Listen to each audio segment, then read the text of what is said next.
Hi guys, welcome back to the channel. Last వీడియోలో మీరు చూసారంటే దాంట్లో నేను వామప్ గురించి చెప్పాను. అంటే వామప్ ఇంపార్టెన్స్, ఇంకా జిమ్లో వామప్ ఎలా చేయాలి, తర్వాత నా ఫుల్ బాడీ రొటీన్ కూడా చెప్పాను. అండ్ ఈరోజు అయితే నేను రెగ్యులర్గా జిమ్కి వెళ్తున్నాను. సో జిమ్లో వీడియోస్ చేస్తున్నాను. బట్ ఈరోజు సండే కదా, సండే అయితే జిమ్ ఓన్లీ హాఫ్ డే ఉంటుంది. సో మార్నింగ్ వెళ్ళినప్పటికీ జిమ్ కంప్లీట్ ఫుల్ ఉంటుంది. అంటే మనం చేయాలనుకుంది ఏం చేయలేము. సో ఫ్రెండ్స్ అంటే మా జూనియర్స్ ఇంకా నేను ఈరోజు రన్నింగ్ చేద్దామని ఫిక్స్ అయ్యాం. రన్నింగ్ చేస్తాం కదా, రన్నింగ్ చేసే ముందు first warm up same as usual. నేను వచ్చిన తర్వాత ఓన్లీ వామప్ చేశాను.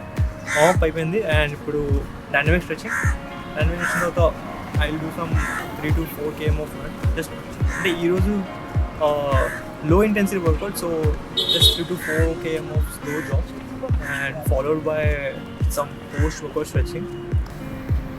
Actual plan was to shoot a video for stretching, I mean post workout stretching, but as you know you can't stretch a cold muscle, so I thought of doing some running.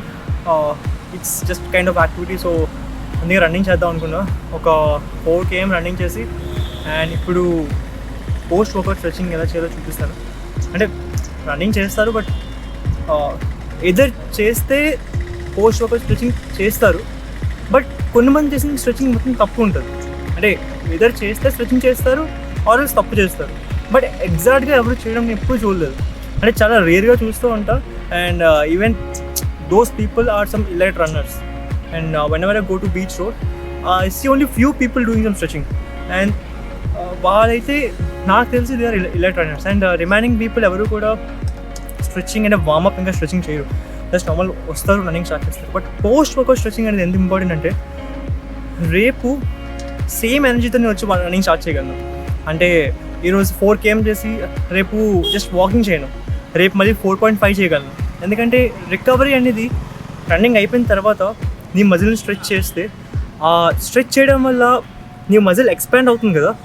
Expand అవ్వడం వల్ల muscle లోపల form అయిన waste అంటే metabolic waste అనేది blood ఫ్లోలోకి వస్తుంది. So ఆటోమేటిక్గా recovery process అనేది అక్కడే స్టార్ట్ అవుతుంది. అండ్ వన్ మోర్ థింగ్ ఏంటంటే రికవరీ అనేది మీ డైట్లో కూడా ఉంటుంది. బట్ డైట్లో 80% ఉంటే, ఐ మీన్ డైట్లో 70% ఉంటే 30% మీ పోస్ట్ వర్కౌట్ స్ట్రెచింగ్లో కూడా ఉంటుంది. అండ్ ఇప్పుడు స్ట్రెచింగ్ ఇంకోటి ఇంపార్టెన్స్ ఏంటంటే, మీరు రన్ చేసినప్పుడు మీ లెగ్ మూవ్ అవ్వాలి కదా. లెగ్ మూవ్ అవ్వాలి అంటే లెగ్కి కాన్స్టెంట్గా అంటే హార్ట్ పంప్ చేసే బ్లడ్ అంతా కూడా 80% కూడా ఎక్కడెక్కడ అంటే హార్ట్ పంప్ చేసినప్పుడు బ్లడ్ అనేది ఎక్కడైతే ఇంపార్టెంటో, ఎక్కడైతే అవసరమో అక్కడికి రీచ్ అవుతుంది, అంటే అక్కడికి ట్రాన్స్ఫర్ అవుతుంది. సో నేను రన్ చేసినప్పుడు ఓవరాల్ నా ఫుల్ బాడీ అంతా కూడా వర్కింగ్లో ఉంది.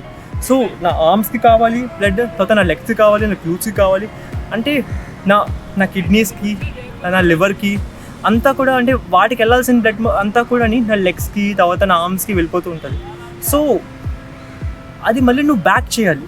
అది బ్యాక్ చేయాలంటే నువ్వు పోస్ట్ వర్కౌట్ స్ట్రెచింగ్ అనేది అసలు తప్పకుండా చేయాలి. అది చేస్తేనే ఆ బ్లడ్ ఫ్లో కూడా మళ్ళీ బ్యాక్ వస్తుంది.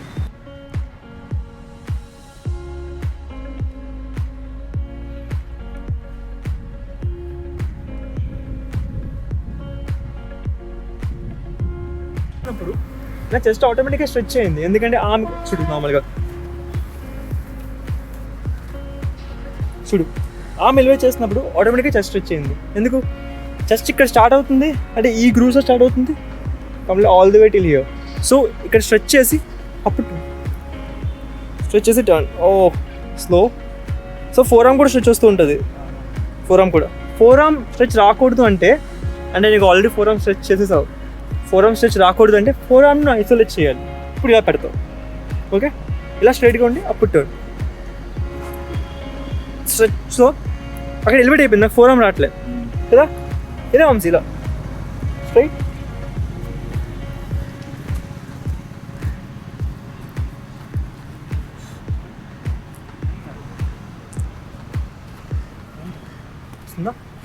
ఎలివేట్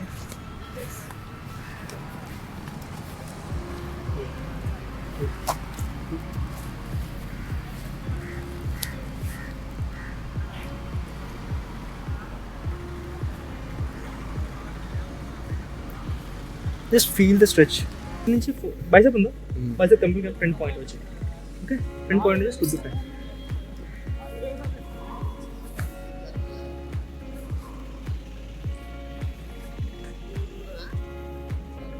ఓకే కంప్లీట్గా మళ్ళీ బైసెప్ ఫ్రంట్ పాయింట్ వచ్చేసి, సో కంప్లీట్గా బ్యాక్ రౌండ్ చేయి, బ్యాక్ రౌండ్ చేసి బ్యాక్ అప్పుడు ఆర్మ్స్ ముందుకెళ్తే ఆటోమేటిక్గా బైసెప్ ఫోర్ ఆర్మ్స్ స్ట్రెచ్ వస్తుందా. Good good good. Hold for 20 seconds, 20-30 seconds at least.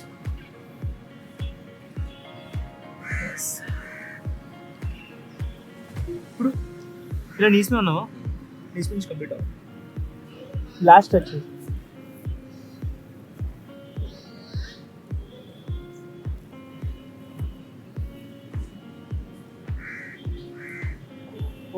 LADS వస్తుందా, లాట్స్ వస్తుంది, ఇక్కడ నుంచి కంప్లీట్ స్ట్రెచ్ వస్తుంది. ఓకే ఇప్పుడు సేమ్ దీంట్లో ఉండి అది ఇచ్చేద్దాం.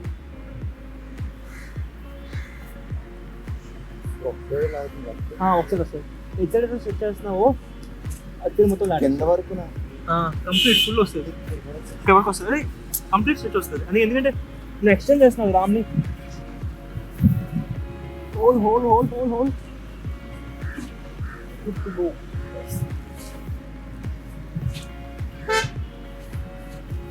ఇప్పుడు ఏం చేస్తానంటే లెగ్స్ కుద్దు బయట ఇలా, ఓకే ఇలా ఉండి బ్యాక్ వస్తుందా, గ్లూట్స్ దగ్గర నుంచి అంటే హిప్స్ దగ్గర నుంచి వస్తుందా, కంప్లీట్గా ఈ పార్ట్ కంప్లీట్ వస్తుంది. ఓకే వస్తుంది కదా.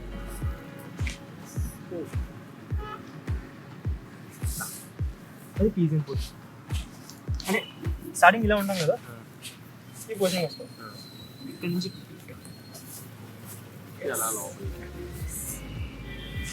అలా బయటకు ఉండాలి లెగ్ పొజిషన్. అంటే ఇలా ఉంది అనుకో, ఇలా ఉంది అనుకోరా, ఇలా ఉండి కంప్లీట్ ఫ్రంట్ బెండ్ అనుకో, ఏం చేస్తున్నావు గ్లూట్స్ స్ట్రెచ్ చేస్తావు, గ్లూట్స్ కంప్లీట్గా చూడు, గ్లూట్స్ కంప్లీట్ స్ట్రెచ్ వస్తుంది, బ్యాక్ తో కంప్లీట్ గ్లూట్స్ కంప్లీట్ స్ట్రెచ్ వస్తుంది.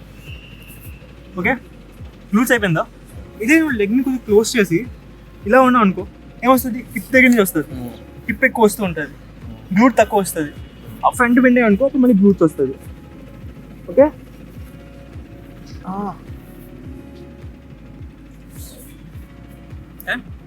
సేమ్ అది ఈ లెగ్తో కూడా.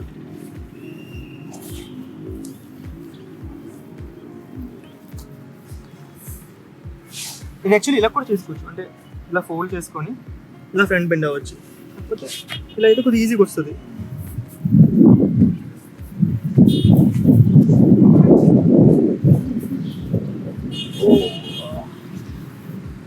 ఆ గ్లూట్ స్ట్రెచ్ ఇక్కడ బాగా ఫీల్ అవ్వచ్చు కదా.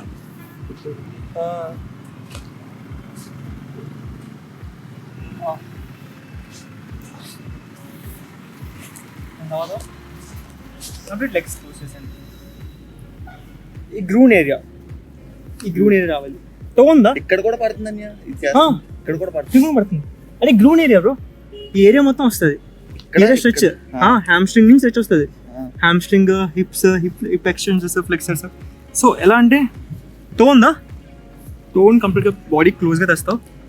తెచ్చిన తర్వాత ఎల్బోస్ ఉన్నాయి కదా, ఎల్బోస్తో నీని పుష్ చేయాలి, ఎల్బోతో నీని కంప్లీట్ పుష్ చేయాలి. పుష్ పుష్ పుష్ ఇక్కడ పడుకున్నా పర్లే, అది కూడా ఎక్స్టెన్సివ్గా పుష్ చేయొద్దు, స్లోగా స్టార్ట్ చేయి.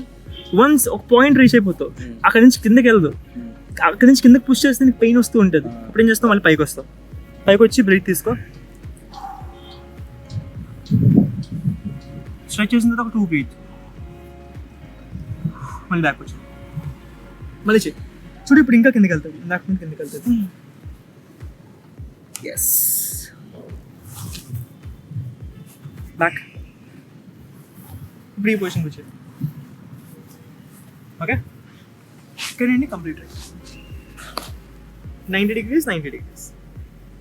ఓకే కొనేట్ ఇక్కడ నుంచి టర్న్ డౌన్. ఇప్పుడు ఈ గ్యాప్ ఉందా, బ్యాక్ వస్తుందో ఇక్కడ వస్తుందో ఇచ్చారు రావాలి. ఈ అమ్మాయి చెప్పు ఇక్కడ కాంటాక్ట్ అయిపోవడం వల్ల వస్తుంది.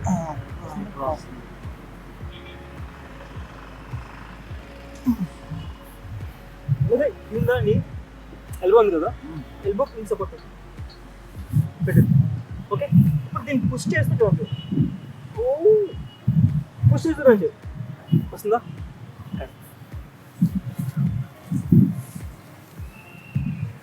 పుష్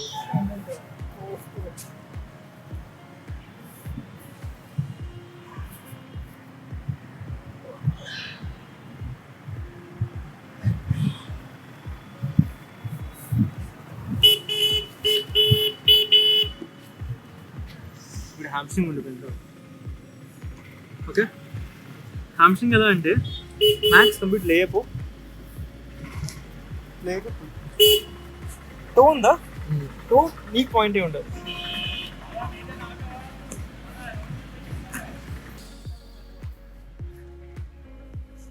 నీ స్ట్రైట్ ఉంటుంది, నీ స్ట్రైట్ అండ్ దెన్ పుల్, నీ straight and then pull.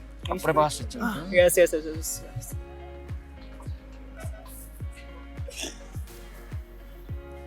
Okay, ఇప్పుడు మళ్ళీ నీకు కూర్చో.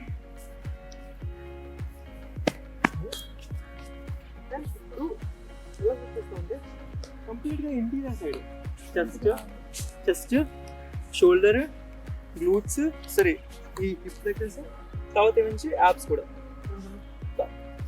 స్లోగా స్లోగా స్లోగా స్లోగా.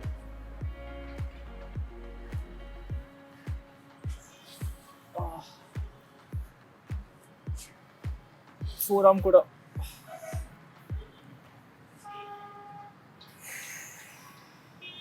ఇప్పుడు ఇక్కడండి ఇలా బ్యాక్, ఇంకా బ్యాక్, ఇంకా బ్యాక్, ఇంకా బ్యాక్, ఇంకా బ్యాక్, లెగ్స్ కంప్లీట్ స్ట్రెచ్ అవుతుంది.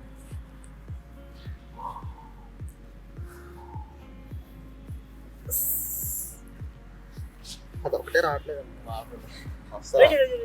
స్లోగా. ఇది ప్రాక్టీస్తో వస్తుంది రా. ఎంతవరకు వస్తే అంతవరకు వెళ్ళు, ఎందుకంటే నీకు అంతవరకు వెళ్ళిన తర్వాత నీ స్ట్రెచ్ అనేది ఆపుతుంది నీకు కిందకి వెళ్ళకుండా. సో అదే అదే స్ట్రెచ్ పాయింట్, అంతకుమించి పుష్ చేయొద్దు. అదే స్ట్రెచ్ పాయింట్, అక్కడే ఆగిపోయింది.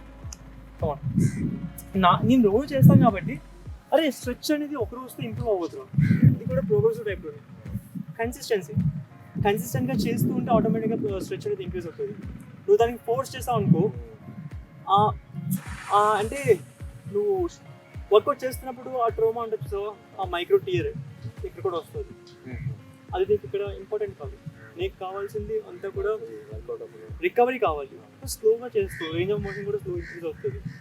Mind muscle connection, so connection maintain చేయండి స్లోగా. స్ట్రెచ్ ఫీల్ అవుతుంది. Good good good. Slow arms down. Yes yes ఇక్కడ నుంచి ఇలా పడుకోడా. Yes yes yes yes. ఒక పాయింట్కి వచ్చినప్పటికి స్ట్రెచ్ వస్తుంది కదా, అలా అయిపోయింది. Knees down, knees down, knees down. Knees on floor. Don't miss the contact. Okay. ఇది కంప్లీట్ ఫ్రంట్ ఉంది కదా, సో ఈ నీని కంప్లీట్గా ఫ్రంట్ మూవ్ చేస్తుంది. అంటే ఇది టో కదా, టో నుంచి ఇంకా ఫ్రంట్ మూవ్ చేస్తుంది. సో యాంకిల్ స్ట్రెచ్ అవుతుంది, at the same time hips కూడా స్ట్రెచ్ అయిపోతుంది. స్లోగా, అంటే ఒకేసారి ఎక్కువ పుష్ చేయదు, స్లోగా పుష్ చేయదు. స్లో స్లో అంటే ఆ స్ట్రెచ్ ఫీల్ అవుతూ ఉండు. వన్స్ నీకు టైట్నెస్ వస్తుంది, సో అంటే హిప్స్ టైట్నెస్ వస్తుంది. టైట్నెస్ వచ్చినప్పుడు ఒక 1 సెకండ్ హోల్డ్ చేయి, బ్యాక్కి వెళ్ళు, మళ్ళీ స్టార్ట్ చేయి. బ్రీత్ ఆపద్దు. బ్రీత్ అనేది ఇన్హేల్ ఎక్సేల్, ఇన్హేల్ ఎక్సేల్. ప్రతి టైం కూడా ఇన్హేల్ ఎక్సేల్ చేసినప్పుడే స్ట్రెచ్ అవుతుంది మజిల్స్ కూడా. ఓకేనా? ఎక్కువ ఇన్హేల్ చేసి స్లోగా ఎక్సేల్ అయిపో, మళ్ళీ బ్యాక్ మళ్ళీ స్ట్రెచ్ చేయి. చూడు ఇప్పుడు ఆల్మోస్ట్ ఫస్ట్ అయినా కదా ఇంకా ఇంక్రీజ్ అవుతుంది కదా, ఫ్లెక్సిబిలిటీ ఇంక్రీజ్ అవుతుంది. ఇదే కాంట్రాక్టింగ్ రిఫ్లెక్స్ మెథడ్ అనమాట. స్ట్రెచ్ చేస్తావు, అక్కడ 10 సెకండ్స్ హోల్డ్ చేసి మళ్ళీ బ్యాక్ వచ్చి బ్రీత్ తీసుకొని మళ్ళీ వెళ్తాం. ఓకే,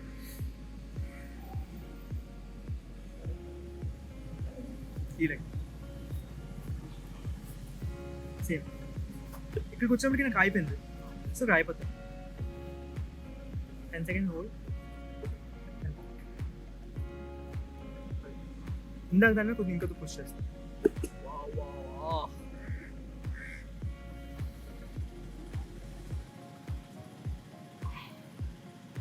స్ట్రెచ్చింగ్ ఎలా అంటారా, నీ బ్రీత్ మీద కాన్సన్ట్రేట్ కూడా, అంటే బ్రీత్ మీద కూడా డిపెండ్ అయి ఉంటుంది. బ్రీత్ హోల్డ్ చేయొద్దు ఎక్కడ కూడా. ఇన్ని ఎగ్జిల్ చేస్తూ ఉండాలి. నువ్వు ఇన్ని ఎగ్జిల్ చేస్తున్నావు అంటే సెల్లోకి ఆక్సిజన్ వెళ్తుంది, అది బయటకు వస్తుంది. ఆ ప్రాసెస్లోనే నీ ఆక్సిజన్ ప్యాటర్న్ చేంజ్ అవుతుంది. అండ్ ఆక్సిజన్ ప్యాటర్న్తో పాటు సెల్ లోపల వేస్ట్ ఉంటుంది కదా, లాక్టిక్ యాసిడ్, ఇవన్నీ కూడా బయటకు వస్తాయి మెటబాలిక్ రియాక్షన్తో కూడా. So breathe and stretch. Okay, అర్థమవుతుంది. ఓకే, మళ్ళీ మళ్ళీ మళ్ళీ సేమ్ పొజిషన్. ఇప్పుడు కంప్లీట్గా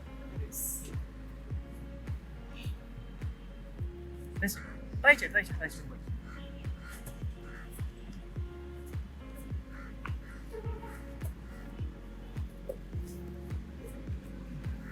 ఓకే, ఫస్ట్ స్టార్టింగ్ పొజిషన్ ఇలాగే ఉండండి. ఓకే, ఇలా ఉండండి. స్లోగా స్ట్రెచ్ దగ్గర నుంచి మూవ్ చేయి. సో టోన్ ఇంకా వెనక్కి పెడితే బాగా స్ట్రెచ్ అవుతుంది. వస్తుందా స్ట్రెచ్? బ్యాలెన్స్ వస్తుందా? పెయిన్ కాదు, ఆ స్టిఫ్నెస్.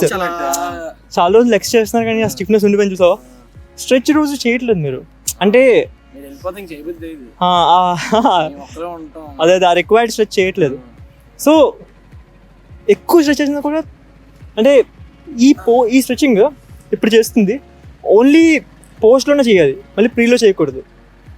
ఓకేనా? అంటే ప్రీలో ఇప్పుడు నువ్వు ఏం చెప్తున్నావు అనుకున్నావు? ఇప్పుడు ఏం చెప్తున్నావు? మజిల్కి రిలాక్స్ అయిపో, నువ్వు ఇంకా నీ పని అయిపోయింది, రిలాక్స్ అయిపో అని చెప్పి చెప్తున్నావు అనమాట. అదే నువ్వు సేమ్ ముందు చేసావు అనుకో, అప్పుడు ఏం చెప్తావు? వర్కౌట్ స్టార్ట్ అవ్వకముందు చెప్తున్నావు నువ్వు రిలాక్స్ అయిపో, నువ్వు వర్కౌట్ చేయొద్దని చెప్పేసి. పోస్ట్ వర్కౌట్ స్ట్రెచింగ్ వేరే ఉంటుంది. ప్రీలో చేసింది డైనామిక్ ఆర్మ్ రొటేషన్స్ చేస్తాం చూసావా, మన ఫుల్ బాడీ రొటేషన్స్, మజిల్స్ని రొటేట్ అంటే యాక్టివేట్ చేస్తాం. అంటే మజిల్కి వార్మ్ చేస్తాం. వార్మ్ అప్ అంటే ఏంటి? టెంపరేచర్ ఇంక్రీజ్ చేయడం. వార్మ్ హీట్ అప్ ఇంక్రీజ్ చేయడం. మజిల్ టెంపరేచర్ ఇంక్రీజ్ చేస్తాం. ఫస్ట్లో మనం ట్రెడ్మిల్ చేస్తామా, దాంట్లో ఫుల్ బాడీ టెంపరేచర్ ఇంక్రీజ్ చేస్తాం, అంటే కోర్ టెంపరేచర్. సెకండ్ మనం చేసినప్పుడు ఓన్లీ స్పెసిఫిక్ వార్మప్, అంటే స్పెసిఫిక్ మజిల్. అంటే ఆర్మ్ మనం చూడు, చెస్ట్ చేసినప్పుడు ఎక్కువ చెస్ట్ మీద ఫోకస్ చేస్తాం, లోవర్ బాడీ చేసినప్పుడు లోవర్ బాడీ స్ట్రెచెస్ ఎక్కువ చేస్తాం. అప్పుడు ఏం చేస్తున్నాం? లోవర్ బాడీలో హీట్ ఇంక్రీజ్ చేస్తున్నాం. ఇప్పుడు ఏం చేస్తున్నాం? హీట్ని డిక్రీజ్ చేస్తున్నాం. అది post workout stretching. Heat in the sense ఇప్పుడు కూల్ డౌన్ అనమాట. ఇప్పుడు నువ్వు ఎక్కువ ఇప్పుడు స్ట్రెచెస్ అలా హోల్డ్ చేస్తున్నావు, హోల్డ్ చేస్తే నీకు ఆటోమేటిక్గా బ్లడ్ ఫ్లో ఎక్కువ వెళ్తూ ఉంటుందా? బ్లడ్ ఫ్లో ఎక్కువ వెళ్తూ ఉంటే నీకు ఎక్కువ ఆక్సిజన్ వెళ్తూ ఉంటుందా? ఎక్కువ ఆక్సిజన్ వెళ్తూ ఉంటే ఆటోమేటిక్గా మజిల్ అనేది ఆ వేస్ట్ మొత్తం పోతూ ఉంటుంది. We're done with our workout today. ఈరోజు నేను తీద్దాం అనుకున్న పోస్ట్ వర్కౌట్ స్ట్రెచింగ్ వీడియో తీసాను. అండ్ రన్నింగ్ అయింది, తర్వాత కొద్దిగా క్యాల్సినిక్స్ చేసాం. అండ్ ఇప్పుడు post workout drink, post workout protein. ఎందుకంటే మార్నింగ్ నుంచి ఏం తినలే, ఆల్మోస్ట్ నైట్ 10 o'clock తిన్నా, అండ్ 10 o'clock 7 o'clock తిన్నా. And after too much gap ఇప్పుడు నేను ప్రోటీన్ తాగుతున్నాను, అంటే ఆఫ్టర్ యాక్టివిటీ ప్రోటీన్ తాగుతున్నాను. And if you think, I just hope నేను చెప్పిన ఇన్ఫర్మేషన్ మీకు చాలా హెల్ప్ అవుతుంది. అండ్ నెక్స్ట్ టైం మీరు జిమ్కి వెళ్ళినప్పుడు, రన్నింగ్ చేస్తున్నప్పుడు నేను చెప్పిన ఇన్ఫర్మేషన్ మీరు యూస్ చేస్తారని అనుకుంటున్నాను. And if you think my information is useful, you can share my videos to your friends and families, and you can subscribe to my channel. Okay guys, so see you soon in next video. Bye. ఇంకోటి కూడా try చేయని.